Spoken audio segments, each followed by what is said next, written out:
नमस्कार प्रिय विद्यार्थियों, आज मैं डॉक्टर सरिता चौधरी आपका इस वीडियो लेक्चर में स्वागत करती हूं। आज हम बात करेंगे एक नए प्रकरण पर जिसका नाम है 5E मॉडल। 5E मॉडल निर्माणवादी उपागम का एक बहुत ही इम्पॉर्टेंट मॉडल है। यह मॉडल कंस्ट्रक्टिविस्ट अप्रोच की इस अवधारणा पर आधारित है कि प्रत्येक विद्यार्थी अपने ज्ञान का निर्माण स्वयं करता है। कैसे करता है? यानी कि प्रत्येक विद्यार्थी अपने ज्ञान का निर्माण अपने पूर्व अनुभवों तथा पूर्व ज्ञान के आधार पर करता है। यदि नेशनल करिकुलम फ्रेमवर्क 2005 की बात करें तो वहां पर स्पष्ट रूप से ये बात बताई गई है कि अब शिक्षण अधिगम की प्रक्रिया केवल ट्रांजैक्शन ऑफ इंफॉर्मेशन ना रह करके कंस्ट्रक्शन ऑफ नॉलेज पर शिफ्ट हो गई है। अर्थात हम कह सकते हैं कि एक पेडागोजिकल शिफ्ट का विकास हुआ है। और क्या है इसकी अवधारणा? कंस्ट्रक्टिविस्ट अप्रोच की अवधारणा ये कहती है कि टीचिंग लर्निंग की जो प्रक्रिया है वो एक एक्टिव प्रोसेस है, वो एक कोलैबोरेटिव प्रोसेस है और इसके अंतर्गत लर्नर यानी कि अधिगमकर्ता जो होता है वह एक सक्रिय भूमिका निभाता है और टीचर एक सहायककर्ता की भूमिका में होता है। अर्थात टीचर यहाँ पर एक फैसिलिटेटर की तरह कार्य करता है। अब हम बात करते हैं 5E मॉडल के स्टेप्स की। जैसा कि नाम से ही सजेस्ट है, 5E मॉडल के अंदर 5 स्टेप्स हैं और प्रत्येक स्टेप अंग्रेजी के अल्फ़ाबेट ई से ही शुरू होता है। कौन कौन से हैं ये स्टेप्स? पहला है एंगेज यानी कि संलग्न करना, दूसरा है एक्सप्लोर यानी कि अन्वेषण करना या खोज करना, तीसरा है एक्सप्लेन यानी कि व्याख्या करना, चौथा है एलैबोरेट यानी कि विस्तारित करना और सबसे अंत में है इवैल्यूएट यानी कि मूल्यांकन करना। यह मॉडल 5E मॉडल रॉजर बाइबी द्वारा दिया गया था। इसके अंतर्गत ये जो अभी हमने चर्चा करी जो निम्नलिखित 5 स्टेजेस हैं ये आपस में डिस्टिंक्ट हैं लेकिन फिर भी इंटरकनेक्टेड हैं, एक दूसरे के साथ जुड़ी हुई हैं। इसका अर्थ क्या है कि बिना एंगेज हुए हम एक्सप्लोरेशन फेज पर नहीं पहुंच पाएंगे और बिना एंगेज और एक्सप्लोर किए हुए हम एक्सप्लेन फेज पर नहीं पहुंच पाएंगे। चलिए बात करते हैं उदाहरण के साथ। देखिए, सबसे पहले जो स्टेज आती है वो आती है एंगेज करना यानी कि संलग्न करना। इसका अर्थ क्या है? नाम से ही बहुत सारी चीज़ें नाम से ही हमें पता चल जाती है। संलग्न करना इसका अर्थ है कि हमें बच्चों को उस शिक्षण अधिगम की प्रक्रिया के अंतर्गत जो हमें नया कंसेप्ट उनको पढ़ाना है उसमें उनको संलग्न करना है। अब वो संलग्न कैसे किया जाएगा? अब यहाँ पर टीचर संलग्न करने के लिए विभिन्न प्रकार की टेक्निक्स का यूज़ कर सकता है। कैसे? यहाँ पर टीचर ओपन एंडेड क्वेश्चंस पूछ सकता है ना। ओपन एंडेड क्वेश्चंस का मतलब ये है कि ऐसे क्वेश्चंस जिनके उत्तर जो है केवल एक वर्ड या एक सेंटेंस में ना हो करके थोड़े से बड़े हों, जिसमें बच्चे जो है अपने विचारों को प्रदर्शित कर सकें। दूसरा है कि इसमें टीचर कुछ प्रॉब्लमेटिक सिचुएशन को दिखा सकता है। तीसरा ये हो सकता है कि किसी प्रॉब्लम को डिफाइन कर सकता है और इसमें एक और आता है कि इसमें हम जो है ICT का यूज़ कर सकते हैं, बच्चों को कोई सरप्राइजिंग इवेंट वीडियो द्वारा दिखा सकते हैं। तो कहने का अर्थ यह है कि विभिन्न तकनीकी द्वारा, विभिन्न स्ट्रैटेजीज द्वारा हम बच्चों को फर्स्ट स्टेज में संलग्न कर सकते हैं। अब हमने कॉन्सेप्चुअली तो ये बात कर ली लेकिन इसको हम उदाहरण के साथ समझेंगे। कैसे समझेंगे? जैसे मान लीजिए आप कक्षा 6 के अंदर आप पढ़ाना चाहते हैं एक प्रकरण भौतिक परिवर्तन तथा रासायनिक परिवर्तन और इसको पढ़ाने के लिए जब आप क्लास में जाते हैं और आपको 5E मॉडल का यूज़ करना है तो सबसे पहला स्टेप क्या लेंगे? एंगेज लेंगे। एंगेज के अंतर्गत निम्नलिखित 2 बातों पर ध्यान दिया जाता है। पहला तो ये कि सीखे गए नए ज्ञान के लिए बच्चों के प्रीवियस एक्सपीरियंसेस को क्लासरूम में लाना ज़रूरी है। और दूसरा क्या हो सकता है? दूसरा ये हो सकता है कि बच्चों के ध्यान को आकर्षित करना है, क्योंकि तभी तो वो संलग्न होंगे। जब तक बच्चों के फोकस को, ध्यान को हम आकर्षित नहीं करेंगे तब तक बच्चे अटेंटिवली उस नए कंसेप्ट को समझने के लिए प्रॉम्प्ट नहीं हो पाएंगे। कहने का अर्थ है कि यहाँ पे प्रॉम्प्टनेस क्रिएट करनी है बच्चों में कि वो सीखने के लिए लालायित हों, सीखने के लिए तत्पर हों। तो अब हम उदाहरण की बात कर रहे थे तो उदाहरण के साथ चलते हैं। यदि एज अ टीचर आपको छठी क्लास में भौतिक परिवर्तन तथा रासायनिक परिवर्तन नामक प्रकरण पढ़ाना है तो आप कैसे पढ़ाएंगे, इंगेज कैसे करेंगे? तो यहाँ पे आप क्या कर सकते हैं, यहाँ पे एज ए टीचर हम क्या कर सकते हैं कि भाई उनको जो है एक वीडियो दिखा सकते हैं जिसके अंतर्गत निम्नलिखित प्रक्रियाएं सम्मिलित होंगी। कैसी वीडियो? जैसे कि मान लीजिए आप बहुत सारी चीज़ें दिखा सकते हैं इसमें कि मोमबत्ती एक तरफ जल रही है, एक तरफ लकड़ी जल रही है, एक तरफ कोयला जल रहा है ना, एक तरफ बर्फ से पानी बन रहा है और पानी से बर्फ जम रही है ना, एक तरफ दूध से दही जम रहा है, एक तरफ कागज को फाड़ करके दिखाया हुआ है। तो बहुत सारी जो प्रोसेसेस है वो आप वीडियो के थ्रू उनको दिखा सकते हैं। और ऐसा भी नहीं है कि वीडियो के थ्रू आप दिखा सकते हैं, आप उनको डायरेक्ट भी दिखा सकते हैं, मतलब डायरेक्ट एक्सपीरियंसेस भी उनको दे सकते हैं, कॉन्क्रीट रूप में उनके सामने आप डेमोन्स्ट्रेट कर सकते हैं। तो यहाँ पर जैसे ही हमने ये किया, जहाँ पर हमने जो है उनको उस टीचिंग लर्निंग प्रोसेस में इंगेज किया, तो हमारी जो ये स्टेप है, हमारा जो पहला फेज़ है, ये यहाँ पर ख़त्म हो जाता है। अब दूसरा जो फेज़ आता है वो क्या है? एक्सप्लोर करना। एक्सप्लोर मतलब क्या है? अन्वेषण करना, मतलब खोज करना। अब यहाँ पर अन्वेषण और खोज टीचर नहीं करेगा, यहाँ पर कौन करेगा? यहाँ पर अन्वेषण और खोज वो लर्नर करेगा। अब वो कैसे करेगा? पहले तो हम कंसेप्चुअली देख लेते हैं कि इसमें क्या क्या किया जाता है। यहाँ पर बेसिकली टीचर करता क्या है? टीचर बच्चों को कॉन्क्रीट मटेरियल प्रोवाइड करता है और उनके छोटे छोटे ग्रुप्स बना देता है और उनसे जो है उस फिनोमिना को या उस प्रोसेस को या जो भी सिचुएशन सामने रखी है उसको स्वयं अपने स्तर पर एक्सप्लोर करने के लिए कहता है। यानी कि स्टूडेंट्स क्या करते हैं? Students observe and record the observations. वो ध्यानपूर्वक एक्सप्लोर करने की कोशिश करते हैं, वो उस प्रक्रिया के पीछे, उस घटना के पीछे छिपे हुए कारणों का पता लगाने की कोशिश करते हैं। टीचर कुछ नहीं बताएगा। टीचर का काम यहाँ पर क्या है? थोड़ा प्रॉम्प्ट कर सकता है ना, थोड़े से क्लूज दे सकता है, थोड़े से हिंट्स दे सकता है, लेकिन बताएगा नहीं यहाँ पर। अब कैसे? कहने का अर्थ यहाँ पर यह है कि जो टीचर है वो स्टूडेंट्स की इंक्वायरी स्किल्स को नर्चर करने के लिए इनकरेज करता है। अब उदाहरण के साथ हम इसको ऐसे ही समझेंगे। पहले हमने कहा कि इंगेज कैसे किया, कि वो जो सारी प्रोसेसेस हैं हमने उनको वीडियो के थ्रू या फिर उनको कॉन्क्रीटली दिखा दिया। अब टीचर एक्सप्लोर में क्या करेगा? उन सारी वीडियोस के आधार पर बच्चों को ये कहेगा कि भाई आप इसको ध्यानपूर्वक अवलोकन कीजिए और अपने अवलोकन के आधार पर इन सारी घटनाओं में, इन सारी प्रक्रियाओं को क्लासिफाई कीजिए। तो बच्चे क्लासिफाई करेंगे। ऐसा हो सकता है कि यहाँ पर बच्चे ये ना समझ पाएं कि भाई हमें क्लासिफाई किस आधार पर करना है, तो यहाँ पर फिर टीचर एक हिंट देगा कि आप इस आधार पर क्लासिफाई कीजिए कि इन सारी प्रक्रियाओं में क्या समानता है और क्या विभिन्नता है, और यदि समानता और विभिन्नता है तो वो किसके आधार पर है। अब यहाँ पर बच्चे स्वयं एक्सप्लोर करेंगे कि भाई इन सारी प्रोसेसेस में क्या समानताएं हैं और क्या विभिन्नताएं हैं। अब ऐसा भी हो सकता है कि बच्चे फर्दर ना समझ आ पाए उनको कि भाई क्या समानताएं, क्या विभिन्नताएं, किस आधार पर हमको करना है।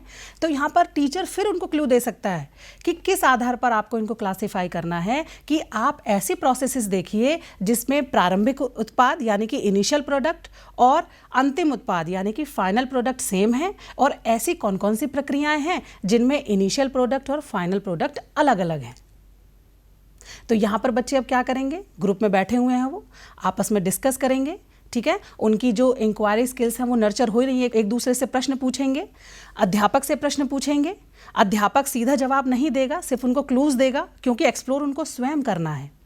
तो यहाँ पर अब बच्चे क्या करेंगे? ये एक्सप्लोर करने की कोशिश करेंगे कि भाई जब बर्फ़ पानी में चेंज हो रहा है तो क्या बर्फ़ के अंदर बर्फ़ के रंग रूप आकार में ही केवल चेंज होता है या कोई और नया पदार्थ बन जाता है। कहीं ना कहीं बर्फ़ जब पानी में चेंज होता है तो रहता तो वो पानी है ना, पानी की अवस्थाएं हैं ना ये।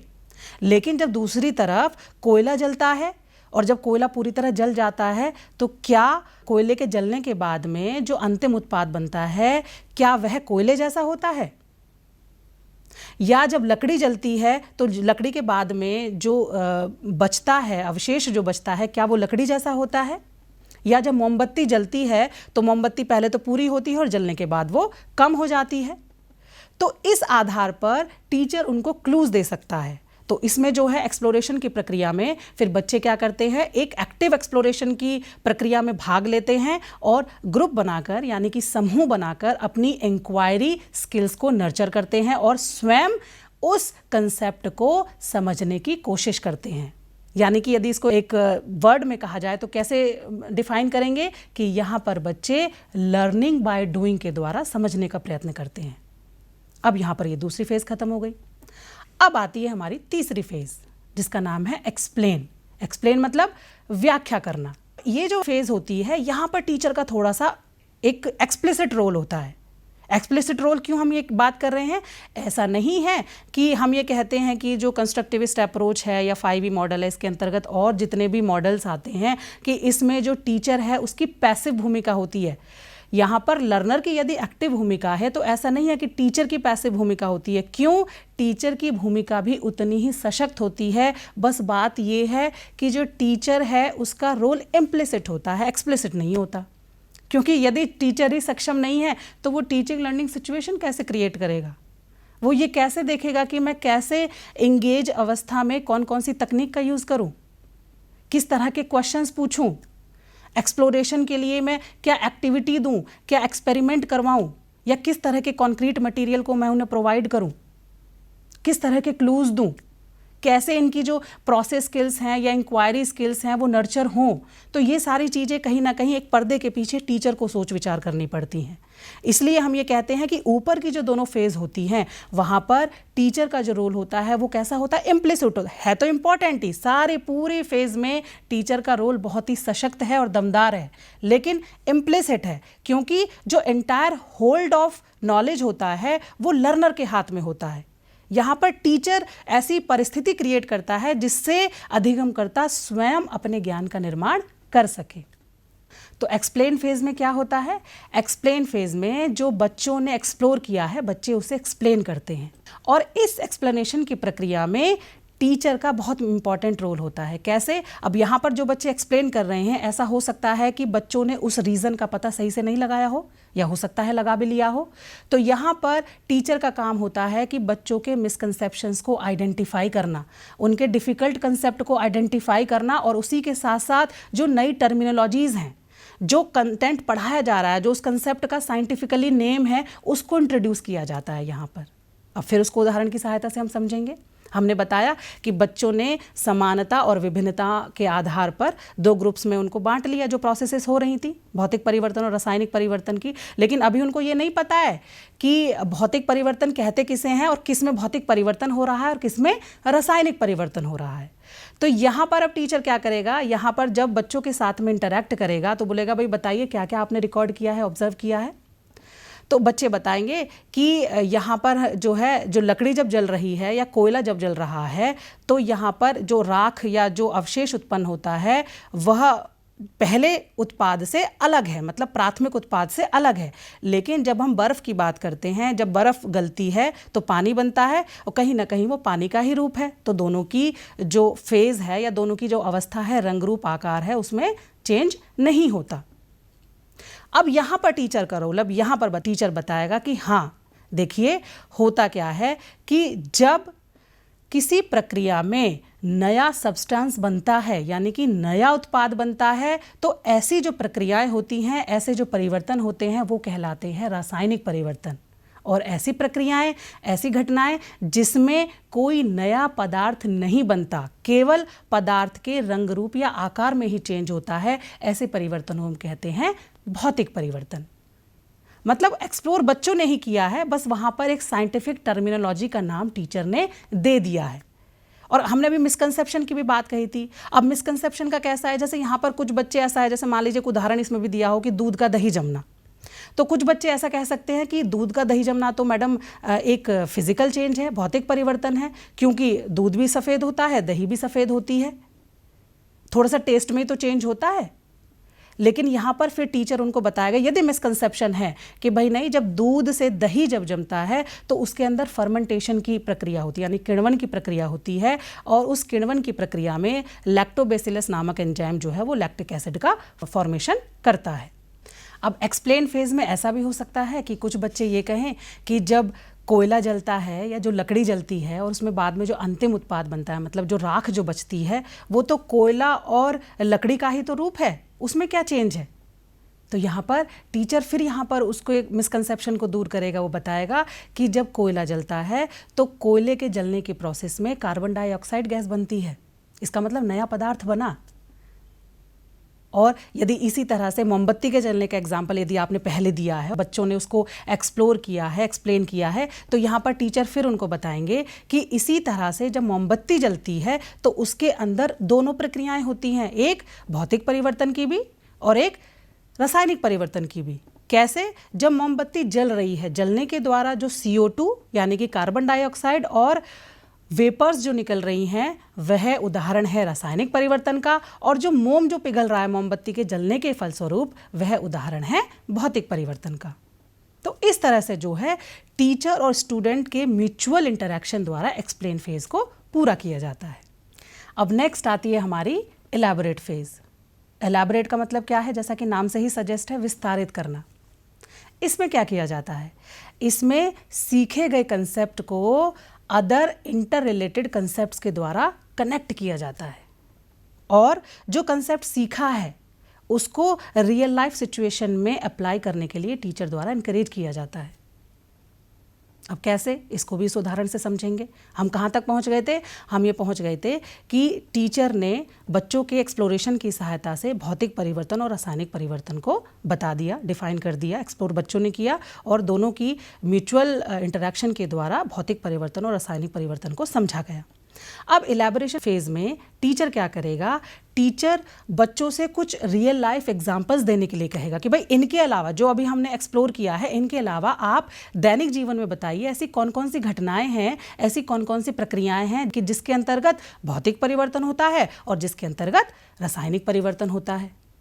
तो फिर यहाँ पर जो है बच्चे कुछ रियल लाइफ एग्जाम्पल्स दे सकते हैं।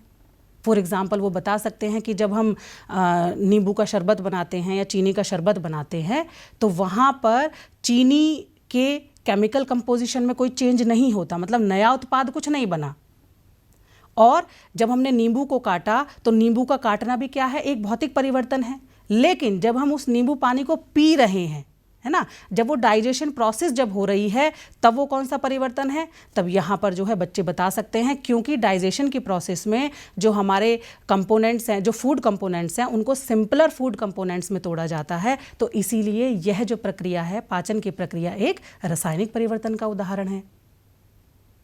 तो यहाँ पर बच्चे कंक्लूडिंग रूप में इस बात पर पहुँच सकते हैं कि भौतिक परिवर्तन जो होते हैं वो अधिकतर रिवर्सिबल होते हैं और रासायनिक परिवर्तन जो होते हैं इरिवर्सिबल होते हैं। अभी हमने बात करी कि इलैबोरेशन फेज में जो सीखा गया कंसेप्ट है उसकी अदर इंटर रिलेटेड कंसेप्ट्स के साथ में कनेक्शन देखा जाता है। तो यहाँ पर कैसे है? यहाँ पर टीचर जो है ये पूछ सकता है बच्चों से कि भाई जो भौतिक परिवर्तन और रासायनिक परिवर्तन के अंतर्गत क्या मास मतलब द्रव्यमान का कोई प्रभाव पड़ता है? द्रव्यमान का प्रभाव पड़ने का मतलब है कि इस प्रक्रिया में क्या द्रव्यमान घटता बढ़ता है? जैसे उनको एग्जाम्पल की सहायता से पूछा जाएगा कि जब हम कैंडल को जलाते हैं तो जब वो जलती नहीं है तब उसका मास आप देखिए, और जब वो जल जाती है, जलने के बाद जो अवशेष बचता है तब उसका मास देखिए। तो दोनों में क्या अंतर होता है? तो बच्चे जो है अपने सीखे गए ज्ञान के आधार पर इस तथ्य को बताते हैं। और क्या हो सकता है इसमें? और इसमें यह हो सकता है कि भौतिक परिवर्तन और रासायनिक परिवर्तन, दोनों परिवर्तनों के अंदर हीट और एनर्जी का क्या रोल है, मतलब प्रकाश और ऊष्मीय ऊर्जा का क्या रोल है। कौन सी घटना में जो ऊर्जा है वो रिलीज होती है, उत्सर्जित होती है, और कौन सी घटना में एनर्जी या ऊष्मीय ऊर्जा अवशोषित होती है, और किस में कम होती है, किस में ज़्यादा होती है।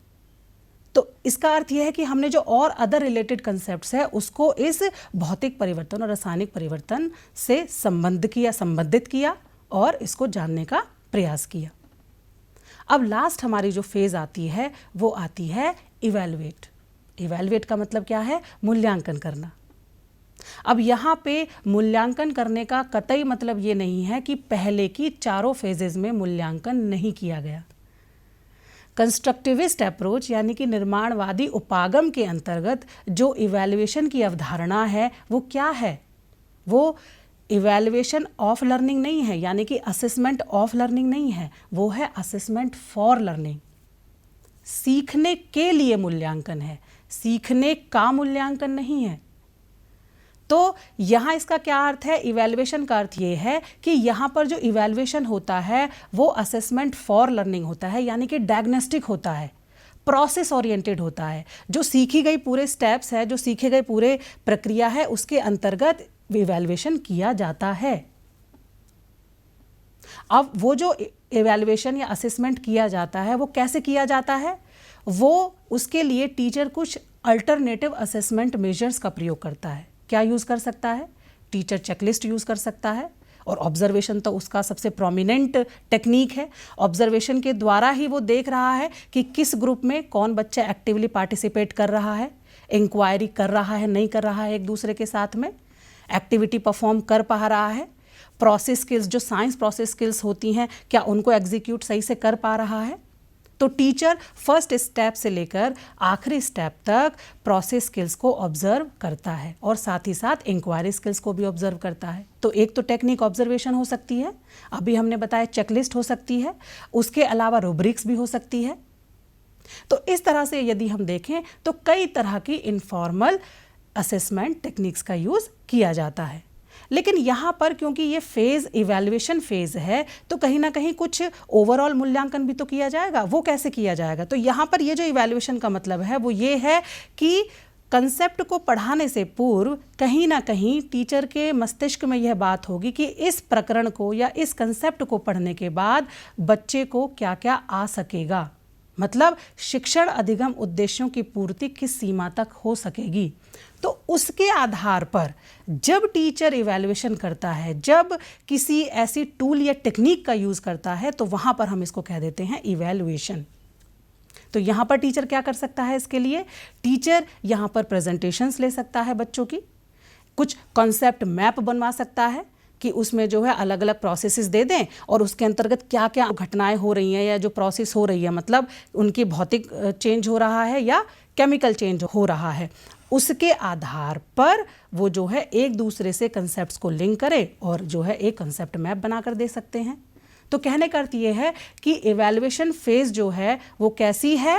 प्रोसेस ओरिएंटेड है, डायग्नोस्टिक है। उसके अलावा इसमें अंत में ये देखने के लिए कि बच्चों ने शिक्षण अधिगम के उद्देश्यों को किस सीमा तक प्राप्त किया है, उसके लिए कुछ इवैल्यूएशन टेक्निक्स का भी यूज़ किया जाता है। जैसे फॉर एग्जांपल है आपका प्रेजेंटेशन और कॉन्सेप्ट मैप। तो आज हमने कंस्ट्रक्टिविस्ट अप्रोच के 5E मॉडल पर चर्चा की। मैं आशा करती हूँ ये आपको समझ में आया होगा। आज के लिए बस इतना ही। अगले लेक्चर में हम एक नए प्रकरण के साथ उपस्थित होंगे। धन्यवाद।